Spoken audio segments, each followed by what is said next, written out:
Gashin wannan tambayar dai da na yi. Na farko dai ne zan fara bari in mu zo kan wannan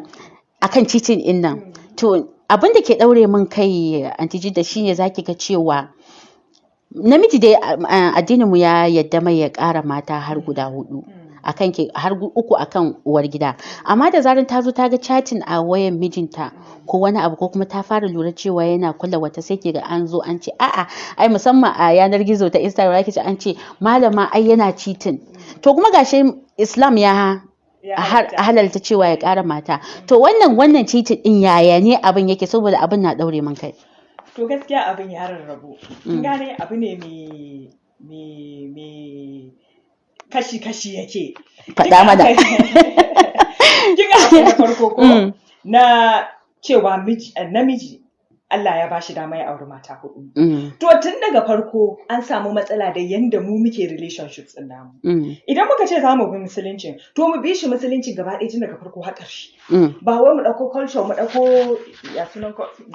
al'ada mu haɗa da musulunci ba. Sai mu ce a inda muke so zamu bi al'ada, a inda ba mu so zamu bi musulunci. A inda kin ga tun daga farko bai kamata a ce wannan relationship dating din da ake bai kamata ba. Haramun ne. Fi sabilillah. Idan ka ga mace a musulunci an ce idan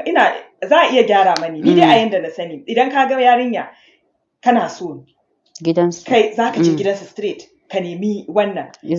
ka nemi izini a yi faɗi ranar da za a ɗan uwanka su zo a yi gaisuwa kila a saka rana a yi komi da komi a ɗaura aure su wannan dating ɗin da ake tun kafin iyaye su sani wallahi baya cikin musulunci magana gaskiya to shi yasa za ki ga idan aka zo aka yi aure sai ki zo bayan kwana 2 sai ki ga mijinki na chatting sai ki zo ki ce yana cheating.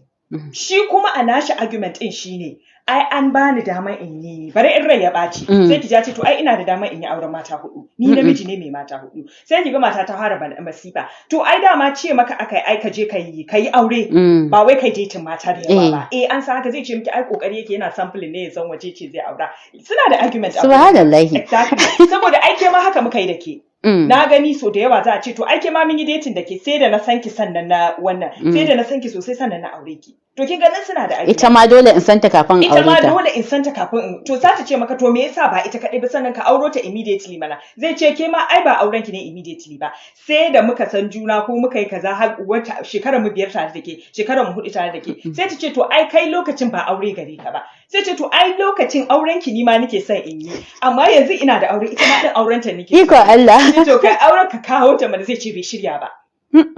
to ka rabu da ita zai ce ai auren ta yake so yayi to me